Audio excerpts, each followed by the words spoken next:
Waathiriwa wa visa hivyo wanakosa ulinzi unaofaa.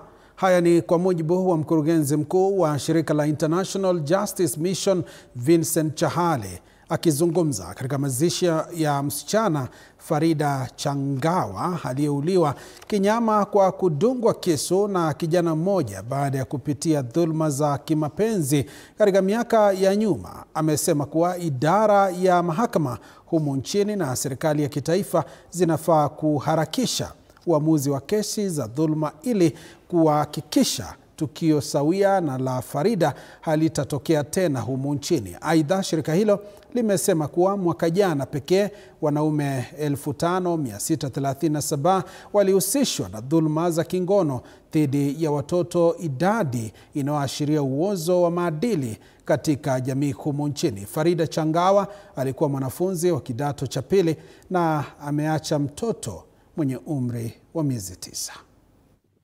Jukumu la kuwalinda wananchi, jukumu la kuwalinda wasichana wadogo kama hayati Farida ni jukumu kwanza la serikali. Serikali inachukua pesa ya kodi ili iweke mikakati katika jamii ya kuwalinda watoto wake, ya kuwalinda wanawake, ya kuwalinda jamii kwa ujumla.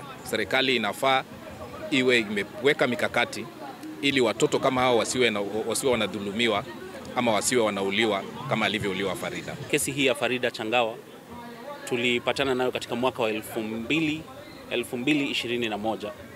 Ilikuwa ni kesi ya defilement ambapo mtoto alikuwa amedhulumiwa pale nyumbani kwao, na wakati ambapo anaaga alikuwa pia amepata mtoto. Kulikuwa na matatizo fulani ya kifamilia mpaka ikaenda hakufanya mtihani wa class 8 mwaka huo.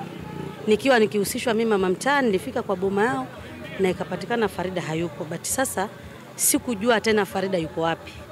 Paka kifo chake nilipokisikia ndio namba Farida alirudi mpaka amesoma mpaka yuko Ngombeni Girls.